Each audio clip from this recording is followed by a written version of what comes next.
کیا کوئی بکرا سچی لگن کے ساتھ ہوا میں اڑ سکتا ہے؟ خیال پور نامی ایک گاؤں میں ایک خاص بکرا رہتا تھا جس کا نام بھورا تھا۔ اس کو بچپن سے ہی ہوا میں اڑنے کا شوق تھا۔ بھورا کوئی عام بکرا نہیں تھا، اس کے بڑے بڑے خواب تھے۔ وہ چاہتا تھا کہ بس وہ ہوا میں پرندوں کی طرح اڑ سکے۔ بھورا ہر روز پہاڑ کے اوپر چڑھ کر آسمان کی طرف اڑتے پرندوں کو دیکھتا اور سوچتا کہ کاش میں بھی ان پرندوں کی طرح آسمان پر اڑ سکوں۔ بھورا کے دوستوں کو اس کی باتیں بہت عجیب لگتی تھیں۔ وہ اس کا مذاق اڑاتے اور اس کو دیوانہ کہتے اور کہتے تھے کہ بکرے اڑ نہیں سکتے، تم تو بس خواب ہی دیکھتے رہو۔ لیکن بھورا ان کی باتوں سے پریشان نہیں ہوتا تھا۔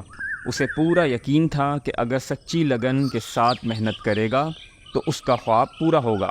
ایک دن جب بھورا پہاڑ پر پرندوں کو دیکھنے گیا تو اس نے دیکھا کہ آسمان پر پرندوں کے بجائے بڑی بڑی مختلف قسم کی پتنگیں رسوں کی مدد سے ہوا میں اڑ رہی ہیں۔ وہ یہ سارا منظر دیکھ کر حیران بھی ہوا اور خوش بھی، اور وہ خوشی سے ہوا میں چھلانگیں لگانے لگا۔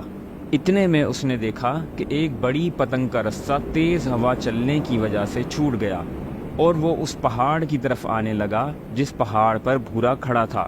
پھر کیا تھا، بھورا نے اس پتنگ کو اپنی سینگوں کے گرد لپیٹ لیا اور پھر لگا ہوا میں کودنے۔ بھورا کی محنت رنگ لائی اور تیز ہوا کے جھونکے کی مدد سے وہ ہوا میں اڑنے لگا۔ یہ منظر دیکھ کر اس کے سارے دوست خوشی سے چلانے لگے اور کہنے لگے، ہمارا بھورا اب اڑنے والا بھورا ہے۔ بھورا بھی خوشی سے پھولا نہیں سما رہا تھا۔